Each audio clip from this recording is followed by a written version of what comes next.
안녕하세요. 벌써 5번째 마지막 시간이네요. 반가우면서도 아쉽습니다.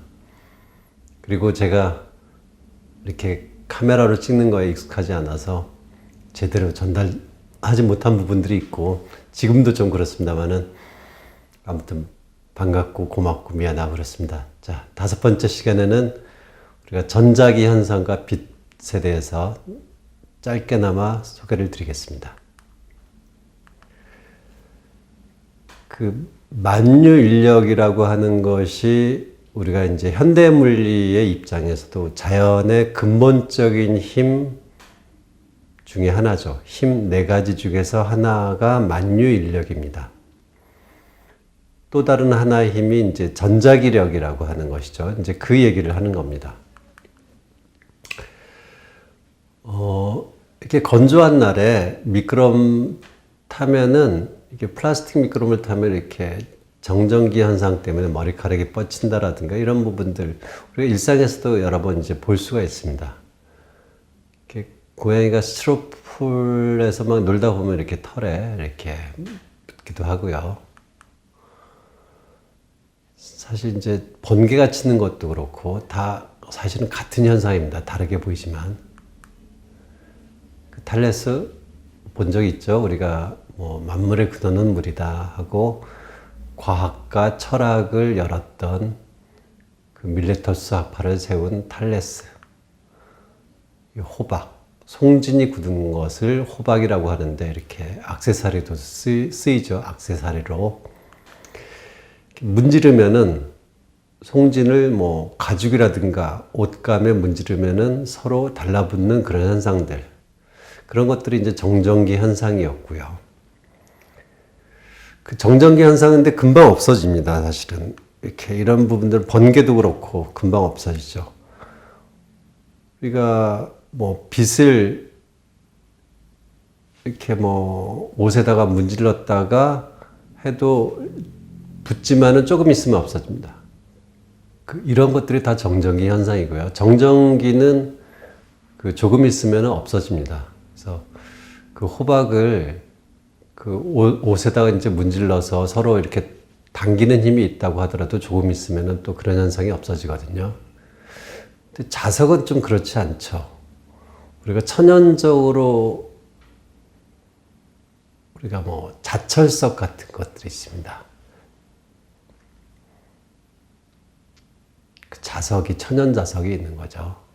그래서 그 천연적으로도 이렇게 자석의 그 특성을 가지고 있는 그런 광물들이 있고, 이거는 좀 오랫동안 힘을 유지하고 있죠. 그래서 그 자철석이라든가 뭐 철을 이렇게 뜨거운 온도에서 식히면서 자석으로 만들 수도 있고, 그래서 자석은 좀 오랫동안 힘을 유지할 수 있어서 나침반이라든가 이런 곳에 쓰였던 거죠.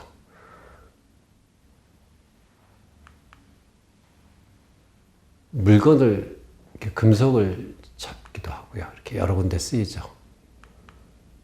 자, 우리가 이제 뭐, 그 길버트라고 하는 사람이 이제 1600년도, 그러니까 탈레스가 벌써 기원전 600년의 사람인데 2000년도 더 지나서 굉장히 오랫동안 전기와 자기에 대해서 별로 그렇게 연구가 이루어지지 않았고요. 1600년이 되어서 이제 길버트가 전기, 자기 이런 연구를 갖다가 해서 용어도 이제 쓰고 그랬습니다. 길버트는 이제 대장간에서 그 뜨거운 새가 철이 식으면은 뭐 자석이 될 수 있다 이런 것들 뭐 그 책에 나오는 그 길버트 책에 나오는 그림입니다. 그리고 지구가 이렇게 하나의 자석과 같게 볼 수 있기 때문에 위치에 따라서 나침판의 방향이 달라지고, 그래서 우리가 나침판에 그 있는 자석의 방향을 가지고 위치를 알 수 있다. 이런 얘기를 이론적으로 설명을 했어요. 1600년이면은 뉴턴의 프린키피아로서 그 만유인력이 나온 게 이제 1687년이고요. 코페르니쿠스가 지동설을 주장한 것이 1543년이니까 코페르니쿠스 주장이 이미 좀 나온 지 한 50년, 60년 정도 지났을 텐데, 그래도 이 당시에는 코페르니쿠스의 주장을 받아들이지 않았죠. 하다못해 이제 1600년대 갈릴레오조차 지구가 태양주위를 돈다라고 얘기하지 말 것을 교황청으로부터 뭐 이렇게 압력을 받았으니까요. 1600년도에도 그랬는데, 이 길버트는 그 태양주위를 공전하고 있다는 코페르니쿠스의 생각을 믿기도 했습니다. 과학적인 근거에 의해서, 어쨌든 상상적인 믿음이 아니고 근거를 가지고서 근거에 충실하게 생각했던 거죠. 그 전기에 대해서는 그렇게 오랫동안 연구가 없다가 갈바니가 그렇게 연구를 했고, 자기에 대해서도 연구를 했습니다. 그 다음에 이제 쿨롱이 보니까 그 전하를 한 곳에다 모을 수 있고, 그 모아진 전하를 가지고서 거리를 다르게 해가지고 실험을 했더니 힘이 그 만유인력이랑 비슷하게 거리의 제곱에 반비례하고 전하량에 비례하는 그런 전기력의 법칙을 발견했어요. 만유인력이랑 비슷하죠. 단지 만유인력에서는 질량이었는데 전하량에 대응되고, 또 상수, 만유인력에서는 이제 그 중력 상수주인데 전기력에서는 뭐 좀 다른 상수, 이 K값. 그래서 쿨롱이 이 법칙을 발표한 게 이제 1785년이고요. 그 K값은 작지 않습니다. 꽤 크고. 이제 중력 상수 G는 뭐 프린키페에서 나온 겁니다. 프린키페가 1687년도에 발표된 책이죠. 근데 중력 상수가 측정된 거는 오히려 그 쿨롱 상수보다도 더 뒤입니다. 1798년에 측정됐어요. 자, 크기를 보면 이해가 가실 겁니다. 중력 상수는 10의 마이너스 11승. 그러니까 100억 분의 1?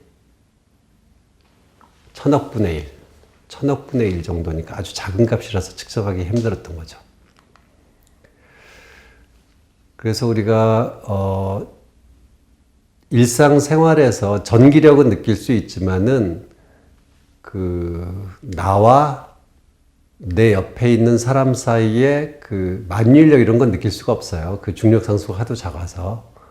정전기 같은 거는 우리가 이제 그 쿨롱 상수가 커서 느낄 수가 있지만은, 캐벤디시가 어쨌든 뭐 아주 정교한 실험으로서 겨우 측정한 게 1798년입니다. 그리고 이제 볼타가 이탈리아의 물리학자인데, 그 전기는 서로 플러스 마이너스 만나서 사실 중성에 대해서 없어져서 정전기 현상은 금방 없어져서 뭐 이렇게 사용하기가 힘들었는데, 볼타가 그 이러한 전지, 볼타 전지를 만들었어요. 이게 중요한 것이 뭐냐면은, 예전에는 전기적인 현상이 순간적으로 나타났다 사라지는 것이었는데, 전지를 만듦으로써 지속적인 전류를 가능하게 했다는 겁니다. 전지가. 지속적인 전류가 가능함으로써 물도 전기 분해하고, 뭐 이런 식으로 굉장히 이제 실험적으로도 굉장히 유용하고, 전류를 흘려보내서 뭐 여러 가지 일들을 할 수 있었어요. 그래서 가령 이제 그 전지에 전지를 통해서 지속적으로 전류가 흐를 수가 있었는데, 우연히 에르스테트라는 과학자가 그 전류가 흐르는 도선 주위에서 뭐 나침반의 바늘이 막 바뀌는 거예요. 이게 서로 뭐 이렇게 떨어져 있는데 뭐지 왜 그럴까 이런 뭐 이렇게 궁금했습니다. 그 이제 앙페르라고 하는 사람이 전류가 흐르는 두 도선 사이의 그 힘의 관계식 이런 것들을 만들어내고 이런 것들이 다 전지가 있었으니까 가능했죠. 그리고 패러데이가 뭐 이렇게 한쪽에서는 건전지가 있어서 전류가 흐르지만 다른 쪽에서는 건전지가 없는데도 전류의 흐름을 변화시켰더니 건전지가 연결되지 않는 도선에서 막 전류가 생기고 이런 전자기 유도 법칙 발견하고 그럽니다. 전류의 변화만이 아니고 우리가 건전지와 연결되지 않았지만 자석을 막 넣었다 뺐다 하니까 자기장의 변에도 막 전류가 생기고 그래요. 그래서 이게 전기와 자기가 서로 다른 것인 줄 알았는데 서로 상호작용한다는 것을 깨닫게 되고 그래서 우리가 지금은 전자기력이라고 하죠. 옛날엔 전기력과 자기력이었는데 본질은 하나다. 그래서 전자기력이라고 하는 힘이고 이걸 이제 맥스웰이 1865년에 방정식으로서 발표를 했죠. 전기와 자기를 통합해서. 맥스웰의 방정식은 사실 여러분들이 보면 약간 복잡할지 모르겠습니다만은 엄청나게 이렇게 수학적으로든 실험적으로든 물리학적으로든 아름다운 식이고요. 아무튼 나중에 기회가 되면은 맥스웰 방정식이 얼마나 이제 그 아름다운 식인지를 나중에 한번 좀 보실 수 있는 분도 있을 거라고 생각하고 넘어가겠습니다. 어쨌든 뭐 이렇게 맥스웰 방정식을 통해서 빛의 정체성도 밝혀졌습니다. 전기장과 자기장을 가지고 움직이는. 그런데 이제 빛은 파동처럼 진동을 하는데 매질이 필요 없는. 그러니까 사실 이제 전자기파는 파동의 일종이 아니에요. 파동은 원래 물질도 아니고 매질이 있어야지만이 그 에너지가 전달되는 그 거시적인 고전적인 거거든요. 사실 파동은. 근데 전자기파는 그런 고전적인 현상과 다른 고전적으로 설명할 수 있는 그 양자적인 현상이고요. 현대물리학의 관점에서만 이해할 수 있는 거고 전자기파, 빛, 파동이라고 생각을 할 수는 없어요. 별도고요. 사실 이제 조금 더 그 현대물리학적인 관점에서 보면은 파동과 입자는 장이라고 하는 뭐 전기장, 자기장 할 때 그 장. 한자로는 마당장자를 씁니다만은 공간에 퍼져 있는 에너지라는 뜻입니다. 장은. 장이라고 하는 통합된 관점으로 파동성과 입자성을 사실 설명을 할 수 있고요.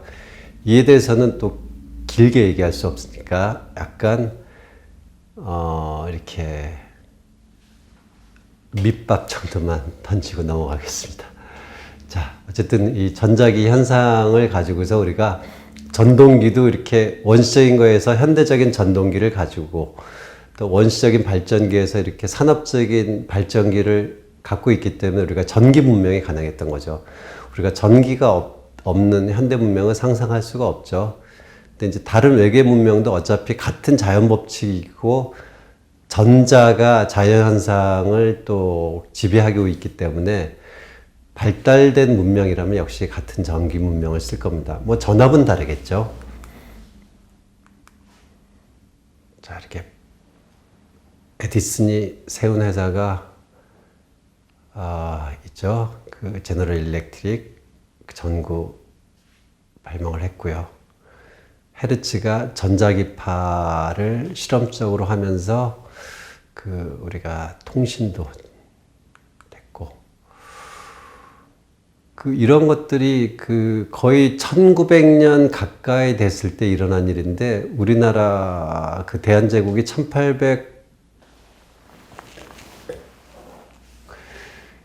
79년에 이제 에디슨이 했는데 우리가 이제 대한제국이 1897년인가 됐죠. 그 고종 황제가 그때 세워서 그때 뭐 이렇게 전화도 놓고 전등도 놓고 1899년에는 전차까지 났어요. 우리나라가 이 대한제국이 굉장히 빠른 속도로 이렇게 근대 문물 받아들여서 사실 근대화 될 수 있었는데 이제 1905년에 이제 을사보호조약 하면서 이제 외국권 박탈되고 그러면서 10년이 안 되는 기간 동안에 서울의 그 밤거리 모습을 완전히 바꿔놨거든요. 근데 뭐 그런 일들이 이제 계속되지 못했죠.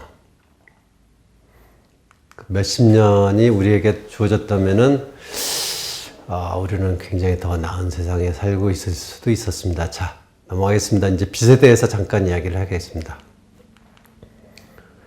빚은 너무나 빨라서 그 측정하기가 어려웠는데 그 천문학적인 현상, 그 목성과 이렇게 목성의 위성 가지고 뭐 이렇게 언제 나타나냐 이런 걸 가지고 천문학적인 거리 이 정도에서 이제 처음 측정을 레모가 했고요. 예, 그 다음에 지상에서 측정한 거는 아주 피조라는 실험 과학자가 아주 톱니바퀴를 이용해서 멋진 방법으로 꽤 정확하게 측정을 했고요. 빛 속도를 측정하기 위해서 이렇게 굉장히 뭐 한 1마일 1.6km 정도 되는 그런 실험실도 있었고요. 뭐 지구에서 달까지는 거리가 한 38만 킬로미터 정도 되거든요. 그래서 빛의 속도는 한 1.3초 정도 거리에 있습니다. 지구에서 제기는 좀 빠르지만 전체적으로는 그래도 어느 정도 시간을 가지고 움직이겠죠. 빛은 뭐 입자냐 파동이냐 이런 논란들이 있었고요. 그래서 뉴턴이 입자라고 했기 때문에 뉴턴이 또 워낙 대단했기 때문에 그런가 보다 하다가 대세가 입자였는데 100년 지나서 토마스 영이라는 사람이 이제 파동일 거다. 간섭, 이중슬릿의 간섭. 근데 사람들이 무시했어요. 뭐 뉴턴이 얘기했는데 당신이 뭐 그렇게 그거 가지고 되겠어? 뭐 이렇게 가지고. 근데 다시 60년이 지난 후에 맥스웰이 그 자기의 방정식, 자신의 그 맥스웰 방정식에서 빛이 전자기파라고 하는 것을 밝히면서 파동으로 기울어졌었죠. 예, 뭐 이런 식으로. 근데 아까도 말씀드렸지만 이제 빛은 고전적인 관점에서 입자냐 파동이냐 이렇게 얘기할 수 있는 그런 대상은 아니고요. 그 장, 필드, 특히 이제 양자장이라는 관점에서 이해할 수 있습니다. 자, 그냥 넘어가겠습니다. 파동적인 성질을 가지고 있어요. 뭐 하지만 파동이라고 얘기할 수는 없고요. 그 빛은 뭐 파동이 다 그렇지만은 주기 동안 한 파장 가기 때문에 우리가 속도, 에너지가 전달되는 속도는 시간분의 거리, 주기라는 시간분의 한 파장, 그래서 t분의 람다 이렇게 되는데 그 주기가 이제 진동수랑 서로 역수관계가 있거든요. 주기라는 거는 가령 이거죠. 한 바퀴 도는데 0.5초 걸린다. 뭐가 이렇게 한 바퀴 도는데 그러면 주기는 0.5초예요. 그럼 진동수는 뭐냐면 1초에 몇 번 도느냐 뭐 이런 거잖아요. 한 바퀴 도는데 0.5초면은 1초에는 두 번 돌잖아요. 그래서 주기랑 진동수는 서로 역수관계인데 어쨌든 이제 그 에너지가 전달되는 속력은 이제 파장 곱하기 진동수예요. 어느 파동이나 마찬가지인데 빛의 속도는 근데 이제 일정하니까 그 C라고 보통 표시를 합니다. 그래서 뭐 이제 파장과 진동수는 반비례하죠. 빛의 속도 C는 일정하니까. 그래서 이제 빛의 속력은 일정하고 파장이랑 진동수는 반비례하니까 뭐 파장으로 얘기할 수도 있고 진동수로 얘기할 수도 있어요. 빛에 대해서 얘기할 때. 근데 우리가 이제 빛은 파장에 따라서 여러 가지 이름이 있습니다. 뭐 전파, 자외선, 뭐 감마선, X선, 가시광선 다 있는데 그 가시광선은 아주 좁은 영역입니다. 가시광선은 이제 가능할 가짜에다 보일 시자 해서 볼 수 있는 빛이라는 뜻이죠. visible light 영어로. 자, 우리가 이제 시각이 굉장히 우리 감각에서 중요한데 그 빛이 시각을 지배하고 있죠. 요거 이렇게 한번 보면 이제 한글로 나와 있는 거에 있어서 한 번 더 썼고요. 우리가 가시광선 영역은 아주 좁지만 visible light 볼 수 있는. 근데 이제 빨주, 노초, 파남보 이렇게 빨강색이 가장 그 파장이 길어서 진동수는 작고 진동수가 작으면 에너지가 작은 겁니다. 그래서 이제 빨강색 바깥에 있다 그래서 이제 적외선, 적자가 빨간 적자거든요. 붉은 적자, 외는 바깥에 자. 그래서 빨간색 바깥에 있는 게 이제 적외선이고, 영어로는 이제 인프라레드, 레드의 그 레드보다 더 밑에 인프라레드. 자, 우리가 자외선은 자자가 이제 보라색 자자예요. 보라색 바깥에 있다 그래서 이제 자외선이라고 그러고, 영어는 울트라 바이올릿. 이게 바이올릿이 보라색인데 그거보다 더 높다 그래서 울트라 바이올릿. 그래서 이제 줄여서 이제 UV라고 얘기하는데, 어쨌든 뭐 이러한 빛들이 있고요. 이름들이 있고. 빛은 이제 파장에 따라서 에너지의 크기가 달라지기 때문에, 그러니까 파장에 따라서 진동수가 다르고 에너지는 진동수에 비례하기 때문에 뭐 이렇게 여러 가지 빛의 파장에 따라서 사실 현상들이 있고요. 시간이 많지 않지만은 한번 보시면은 그 빛을 온도에 따라서 이제 물체가 빛을 내는데, 온도가 높을수록 그 온도가 높을수록 파장이 이제 짧은 빛이 나오고, 그래서 우리가 밤하늘의 별을 볼 때 붉은색으로 보이는 건 파장이 길죠. 이런 건 온도가 좀 높은 별이고, 파랑색으로 보이는 거는 그 파장이 짧으니까 온도가 높은 별이에요. 그래서 이제 별만, 색깔만 봐도 저 별은 우리가 굉장히 멀리 떨어져 있는데 온도를 알 수 있어요. 그리고 이제 적외선 같은 경우에는 이 까만 봉지 안에 뭐가 들었는지 가시광선으로는 안 보이지만 적외선 카메라로 찍으면은 이렇게 보입니다. 열이 나와서. 뭐 이런 것들을 뭐 천체관측으로도 쓰이는데, 그리고 우리가 우주에서 들어오는 빛은 태양인데, 대부분이 태양인데, 그 대기가 있어서 이렇게 뭐 다 똑같이 들어오는 게 아니고, 어느 파장의 빛은 더 많이 흡수해서 잘 안 들어오고 그래요. 좀 더 보면은 태양에서 들어오는 빛이 가장 많이 들어오는 영역 중에서 하나가 이제 그 가시광선 영역입니다. 그래서 우리가 시각이라는 것이 왜 우리가 이제 빨강색과 파랑색 사이를 볼 수 있냐면은, 이게 태양에서부터 가장 많이 들어오는 영역의 빛이에요. 그래서 그 영역에 맞게 우리 시각이 진화해서, 그 태양 온도가 예를 들어서 지금 뭐 표면 온도가 한 5800K 정도라서 우리가 이제 그 영역의 가시광선 영역을 많이 봤는데, 다른 외계 생명체는 자기가 있는 곳의 별 온도가 7000K다 그러면은 아마 파랑색 쪽, 자외선 쪽을 가시광선으로 또 느끼고 있고 그럴 겁니다. 자, 어쨌든 이제 그 대기에 의해서 이렇게 필터링 되는 것, 파장 영역이 있고요. 그런 쪽은 우주에 나가서 관찰을 합니다. 그 대기의 영향을, 대기 때문에 흡수해가지고 지상에서는 다 이렇게 관측할 수 없기 때문에, 그래서 우주로 그 관측, 이 망원경을 보내는 이유 중에서 하나가 그런 것이 있고요. 자, 우리가 이제 파란 하늘에 녹색, 뭐 흰 구름 이런 부분들 색깔을 느끼고 있죠. 이 색깔은 왜 나뭇잎이 녹색이냐?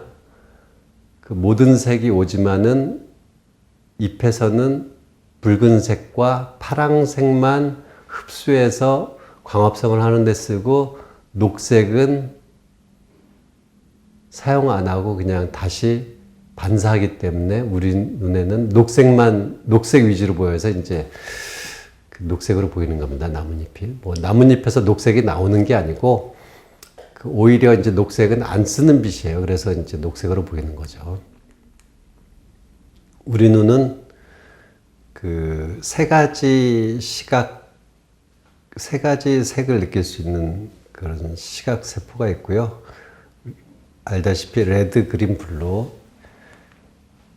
뭐 이런, 그래서 시각이 있고, 시각에 대해서는 이제 좀 우리가 좀 절대적인 무슨 물리량처럼 생각해서는 안 된다는 거예요. 그러니까 우리는 이제 시각 세포가 3개 있어서 우리 뭐 스마트폰이든 뭐 테레비든 이런 것들이 다 RGB 3가지 가지고서 색깔을 내지만은 그 대부분의 포유동물은 이제 그 2가지 색소가 있어서 우리랑 보는 거랑 다르고요. 그 조류는 뭐 4가지, 5가지 색상. 뭐 하늘에서 이렇게 먹이를 찾아야 되는 거니까 굉장히 시각이 발달했는데 그 시각을 느끼는 세포도 다릅니다. 그래서 그 시각, 우리가 이제 느끼는 이런 것들이 절대적인 건 아니고, 좀 우리 인간이 느끼는 그러한 감각이고요. 그 물고기가 느끼는 시각 감각, 새가 느끼는 거, 또 이렇게 사람도 드물게는 4종류, RGB 외에 또 다른 종류의 그 시각을 감각할 수 있는 그런 세포를 갖고 있는 경우도 있는데 훨씬 컬러풀하게 본다고 합니다. 자, 그래서 이게 마지막 장인데 우리가 이제 본다라는 것이 이제 굉장히 중요하고 또 시각이라는 것이 또 우리 사고라든가 감각 또 관측 여러 가지로 중요한데 우리는 이제 지식에 대해서 어떤 거는 절대적으로 우주 보편적인 지식이 있고 어떤 거는 인간에게만 특이한 지식이 있고 어떤 거는 인간이라는 생물종이 아니고 자기 개인적으로만 또 주관적인 지식도 있거든요. 그래서 내가 옳다라고 생각하는 거 또는 맞다라고 생각하는 것이 과연 주관적인 의견인지 또는 어떠한 범위에서만 옳은 것인지 아니면 좀 더 넓은 범위에서 옳은 것인지 이런 부분들을 여러분들이 생각하는 데 있어서 과학적인 지식과 사고가 도움이 될 것이라고 생각하고요.